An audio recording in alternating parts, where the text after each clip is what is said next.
All right, so I'm going to get the Magneto removed today. I'm going to check the alignment with the drive gear. See if we can get this rotor pointed back towards the number 1 position here versus over here where it is now. I'll show you that in just a minute.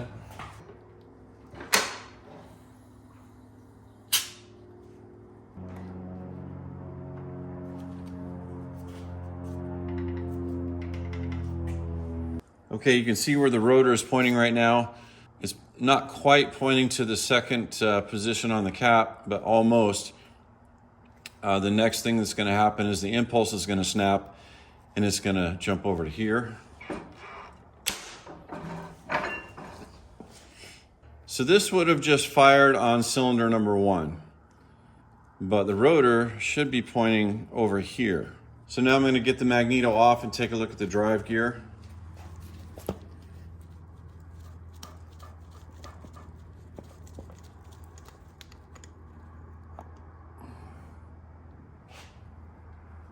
All right, from what I've read, this is the correct orientation of the drive gear, more or less horizontal on top dead center on number 1.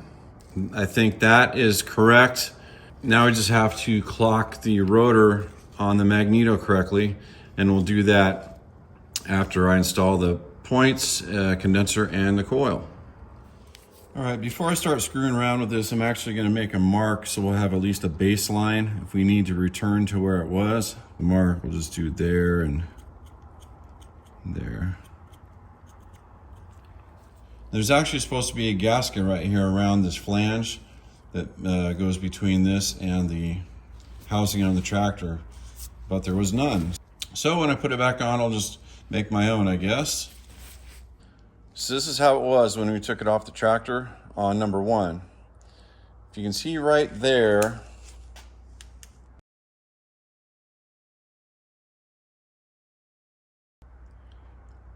there's a plastic lug in there that's supposed to represent cylinder number 1 at top dead center. So that will be my goal, is to get this clocked correctly, and hopefully that'll solve the problem.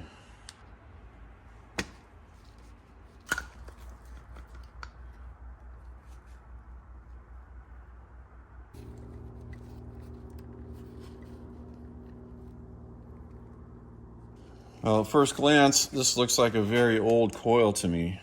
It's sort of wrapped in tar and it's got some age to it, but we'll evaluate it more when I get it out. Hopefully that's the problem. It very well could be. First, we need to remove these 2 set screws right here. You can see right down there.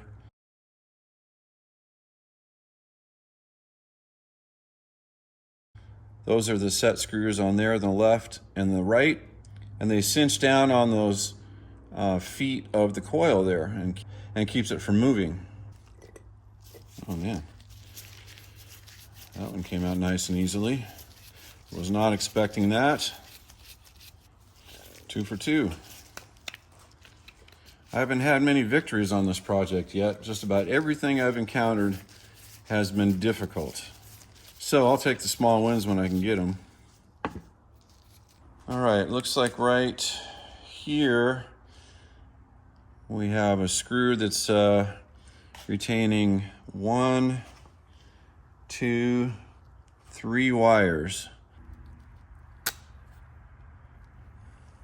And that clip from the points is also in there.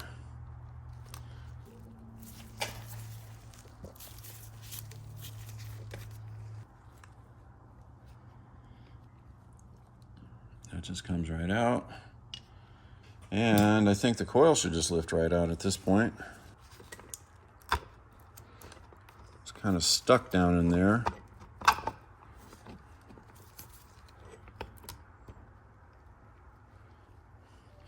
All right, well, this here is the kill wire. You can see it runs to the inner housing right down there. And that's where you connect the wire to the ignition switch. You might replace that wire also. It feels kind of loose down there. All right, here's a better look at the coil itself. This does look quite old.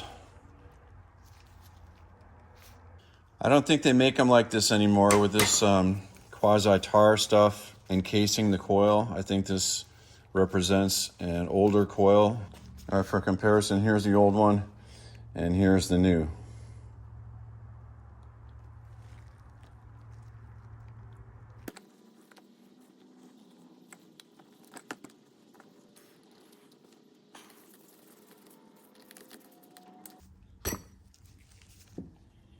I'm just going to make sure the coil fits in the housing with this new wire that we installed. And there's this one flat tab right here. There's only one on these posts, and that's supposed to be facing up. So that's up on the Magneto, so the coil would go like this. Drops down. Yeah, and our wire's kind of in the way, so I need to loosen it and clock it a little bit.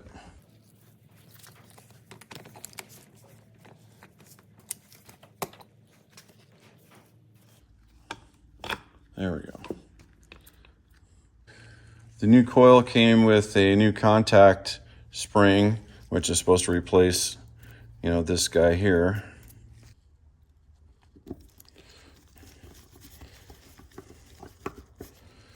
All right, we'll get that snug. Now, this you're supposed to actually bend back on itself.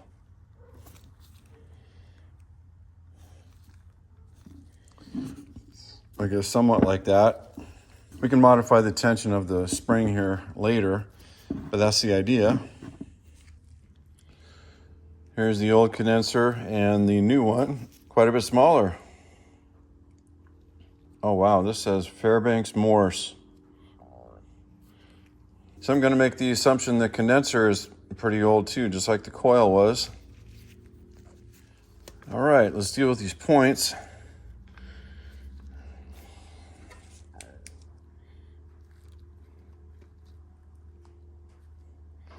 You know what? It looks like you have to remove this gear to get the points off. That is not very good engineering, is it?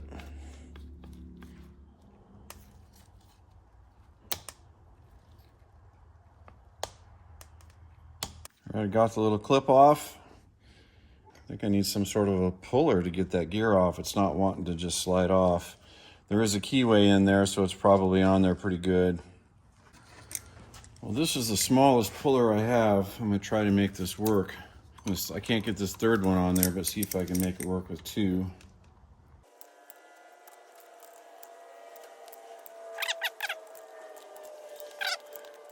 Got it. Tiny little keyway in there. It's less of a keyway and more just like a little bump on the shaft right there.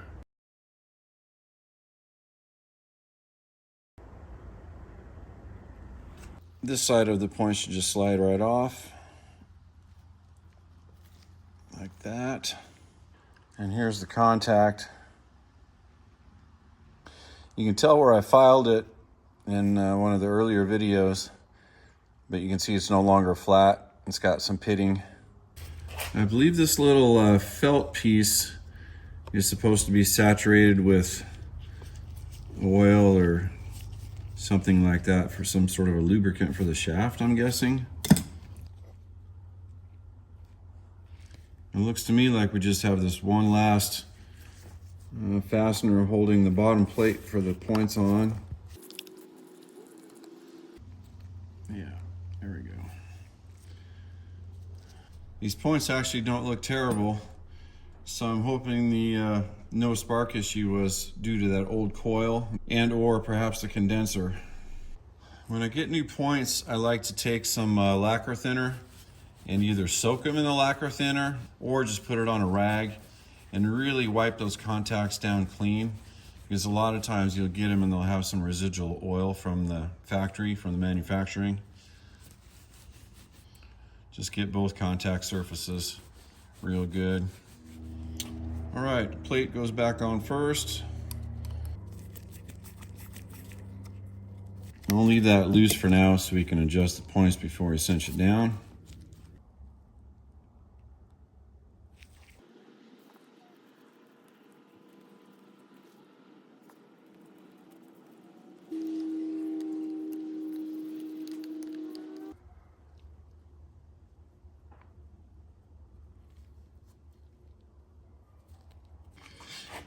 Okay, the upper points go in next.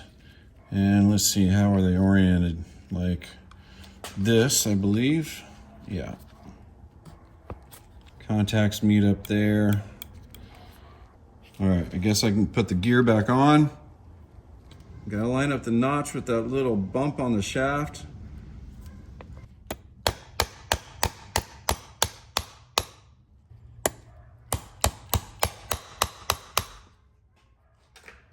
Now get this little clip back on. Yep, got it. Okay, I think we're ready for the coil. Should just drop right down in there. Now the kill wire was still trying to bind up underneath there, so I clocked it in that direction and rerouted it over the top of that post there on the coil, and that works much better. Okay, so we can put the set screws in for the coil.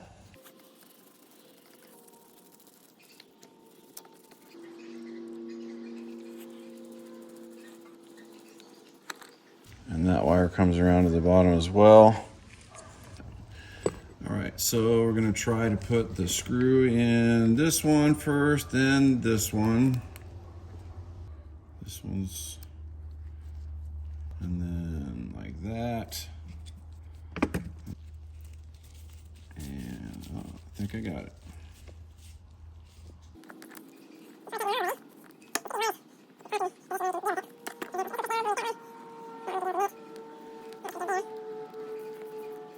Now we just have to tuck a couple of these wires down in there so they're not, you know, infringing on the flange here when we go to try to install it. All right, I think that's good enough. All right, let's get these points adjusted, and then we're just about ready for installation. The spec says 20 thousandths, so we're going to start there.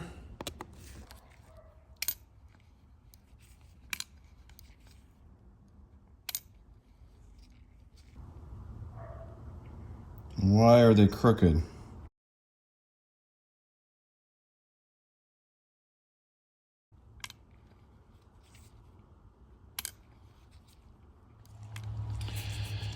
Well, I actually had to bend this tab a little bit to get the contacts flush. Much better.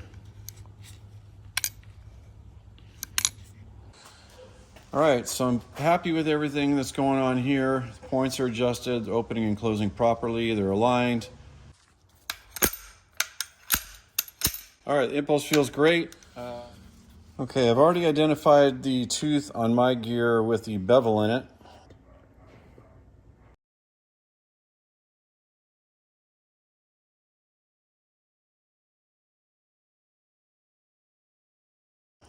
Which is right there. I put some white paint on it so I could readily identify it.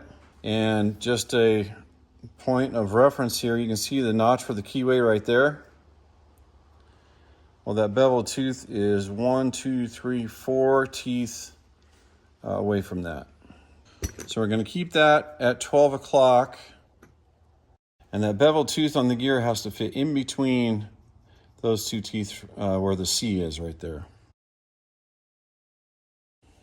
So I'm going to put those in the 6 o'clock position and put it on this way, and they will mesh up with this tooth in the 12 o'clock position.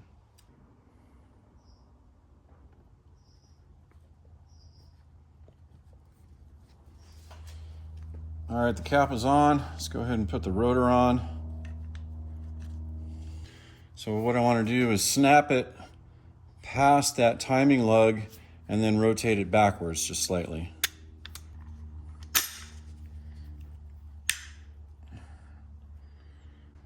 Like that.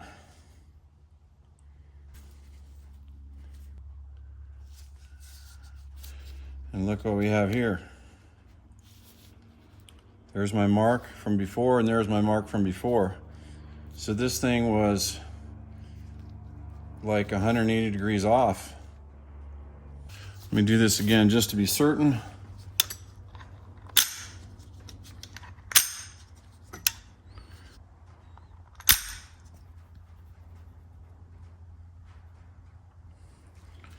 All All right, it's lined up with the timing lug. And yep, there's my old mark. That was lined up with that before. That might be some good news. I've got a gasket made for it, so let's get this thing installed and see if we have spark.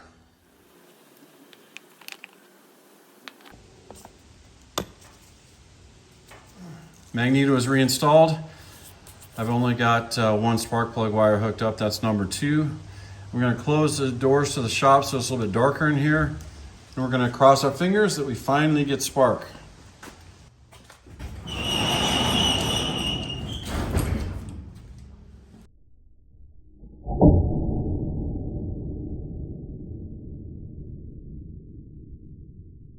Let's check 4.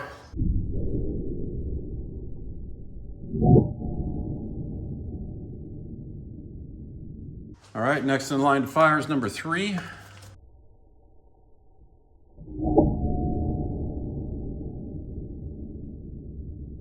Now number 1.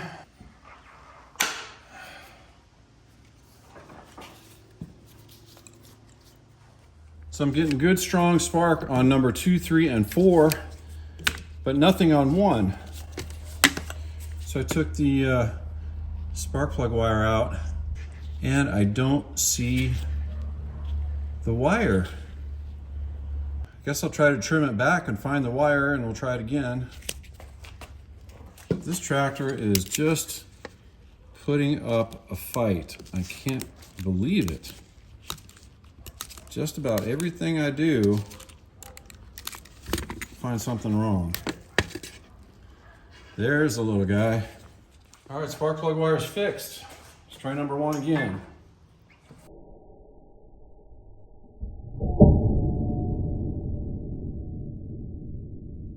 That's great. That means the coil points and condenser installation was a success. I can also make the assumption at this point that the Magneto installation was a success. I'm going to give her a little fuel in 2, 4, and 3 and see if we can't finally get some sign of life out of this thing. Keep in mind, these are the old plugs in here still. I didn't want to foul the new ones with all that oil that I was putting down in the cylinders for lubrication. So these might not do anything. Then again, they might. All right, 1, 2, 4, 3. I'm not looking for this thing to run. I just want a sign of life.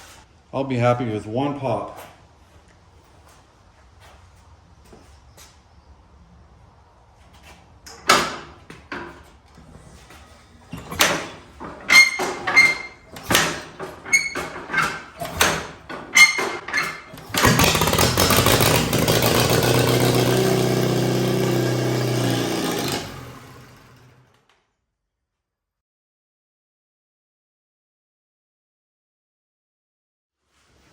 All right, I'm gonna hook up the kill wire back to the Magneto so I'll have a way to shut it off when it runs again.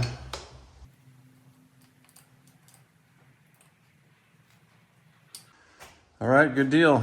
Obviously I have the exhaust stack removed, that's why it was so loud. Besides that, it actually sounded okay. It's hard to tell when they're so loud, you know, if they're running smoothly or not. But it seemed to be running just fine. And that's with those old oily spark plugs too.